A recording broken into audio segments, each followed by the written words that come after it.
Hey everybody, it's Jason Blaha here, and someone I know made a comment on their social media yesterday saying people in America and Western countries in general literally have no valid excuse anymore for the inability to eat healthy today. In 2017, there's absolutely no excuse, and I'm going to explain to you guys why that is. So let me put on my +5 out of weaponsmithing, work on skilling up my crafting a little bit, and let's talk about this.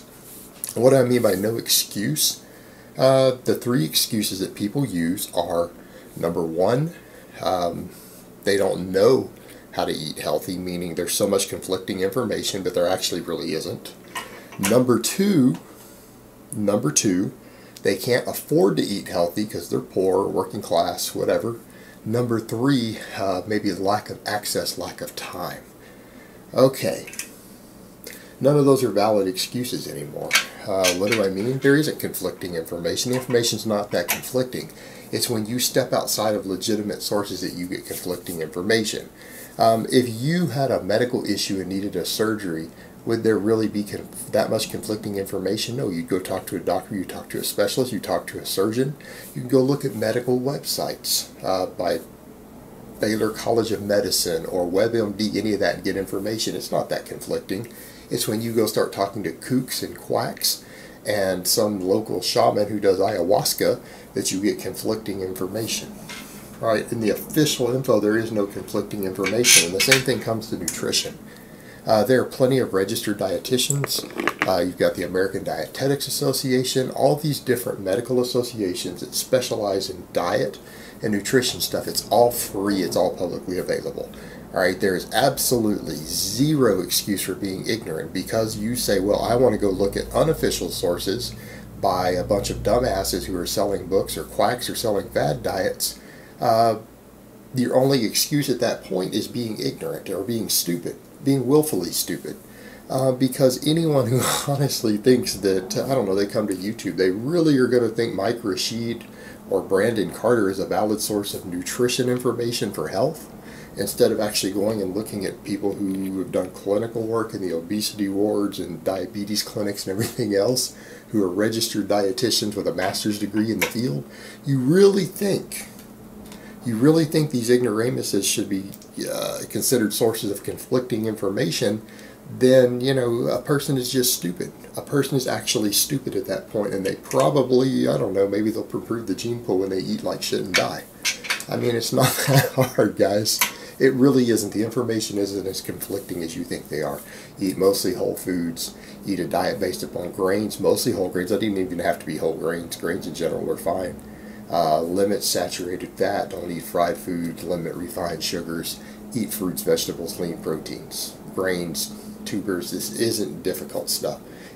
Keep dietary fat relatively low. Eat plenty of fiber. All right, there is no conflicting information. All the top experts in the world are going to say, yeah, that's real good advice. And that's just common sense. All right, that's almost common sense at this point. You have to be convinced to step away from that. So ignorance is no excuse. Again, unless a person is just stupid, in which case they're stupid. You know, I suppose being stupid is an excuse, but not a very good one, because even a dumb person can figure this out. Next. Cost. Everyone's, well, I can't afford healthy food. So they eat what? Top ramen and tuna? You guys ever go to the grocery store and look? Actually, look, go to the cheaper stores. Let's say you're broke. Let's say you live on minimum wage. All right. You can't afford really nice foods. Well, then pick healthy, less expensive choices. Go look at a grocery store. How much are bananas? In the United States, you can find bananas for 50 cents or less a pound. Chicken breast, you need lean protein. Chicken breast can be found for $1.99 a pound. Almost anywhere in the country. Anywhere. Skim milk, fat-free yogurt, low-fat dairy in general. Alright, it's actually relatively inexpensive. Maybe because when people start getting health confused, they think they need 300 grams of protein a day to be healthy. Okay, well again, at a certain point, you're following some bodybuilding fad, not health. Not fitness, not even what is recommended to the top strength athletes in the world by sports dietitians. Right? Again, if you can't afford enough protein in your diet, it's because you follow a silly fad diet. You're not actually concerned with your health. It just isn't that difficult to get enough protein. Okay, it's not. No, you don't get to eat the most delicious food. You might have to eat some chicken breast every day, some Greek yogurt, some skim milk. It's not that expensive. And you know what, your grains, if you're eating mostly whole foods, you're going to get a massive amount of your protein from those anyways. You're going to get at least 50 grams of protein a day just from your plant sources. All right. Again, depends on what you're eating. Rice, beans, potatoes. You guys ever look at the price on these? Beans, rice, potatoes, pasta, whole wheat bread. You can get whole wheat bread sometimes for less than $2 a loaf. Even the really high fiber stuff got lots of fiber, lots of protein in it. No trans fats. Big bags of rice, big bags, even canned beans. Just so you don't have time to cook beans, canned beans. Insanely cheap. You could literally eat a 2,500 calorie a day sufficient diet that's complete in all your macronutrients, fiber, protein, everything that you need. Most people could do that for $5 a day. $5. You might have to cook. Well, if that's the thing, if you're poor, then you damn well better find a way to cook. Then you better learn how to get a rice maker. You better learn how to use a crock pot. Even if you're not good at cooking, again, it's because you refuse to learn how to use a stove or a rice maker is, again, the only excuse a poor person has to not eat well. Okay, you live under a bridge, so that's a different situation. But the fact of the matter is, healthy food choices are there. You have to learn to buy bulk. You have to learn how to cook. But there is no shortage of healthy, inexpensive foods. Again, grains, pasta, even whole wheat pasta, whole wheat bread, rice, white rice, brown rice, potatoes. All right, potatoes. You buy the big 5 and 10 pound bags. They're really cheap. Some vegetables are expensive. Well, buy the cheaper ones. Buy the vegetables that are on sale. I mean, if you're poor, then you need to learn how to look at the sales. You need to pull up a sales paper before you go to the grocery store. It's not expensive to eat healthy. It's not expensive at all. It is no more expensive than following some silly diet of top ramen and tuna. And the only reason a person would eat stuff like that is because, again, they don't know how to cook because they just have to put hot water on top ramen. Well, a rice maker, a $20 rice maker, is just as easy to use as cooking top ramen is. You know what? Cooking whole wheat pasta requires water and a pan and a stove also.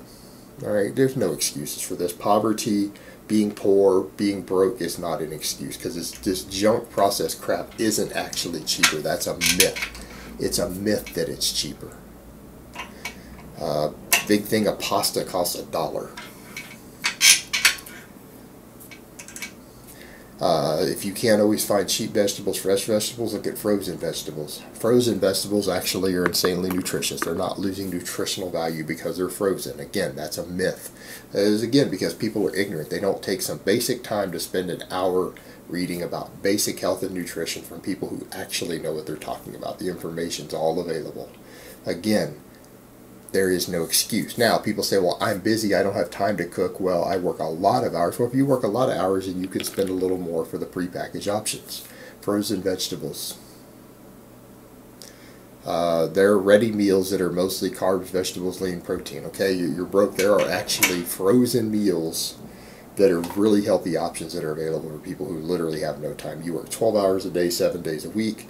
Well, you can afford a couple extra dollars if you work those sort of hours. For prepackaged stuff. But again, access is everywhere. You know what? There's already ready cooked meats. If you don't have time to cook meat, but you work that many hours, ready cooked meats. Greek yogurt for your protein. Carb sources are still easy to get. There's so much prepackaged, easy access, healthy foods like vegetables. Fruits don't require any prep. You know what? You don't have time to cook. Eat some bananas. Eat some prepackaged chicken. This isn't difficult stuff. Get some bread. So again, someone who claims they can't afford to eat healthy because they don't have time to cook because they work so many hours, pre-cooked meats, bread, slap some lettuce on it. Takes 30 seconds to make a couple of sandwiches. You can make them just back to back to back. Eat some yogurt with a spoon. Eat some bananas. It doesn't. There's no prep time required. If you literally only have 10 minutes of prep time a day to prepare your food, your options are right there. Those are no more difficult to make and eat than a bag of chips are. There's no difficulty. So again, people who come up with these things, well, I have excuses, I can't eat healthy, they're full of shit. It literally is so easy today that people do not have any excuses. Alright guys, but that's really all I have to say on that today. I hope it's been informative, and I will talk to you guys next time.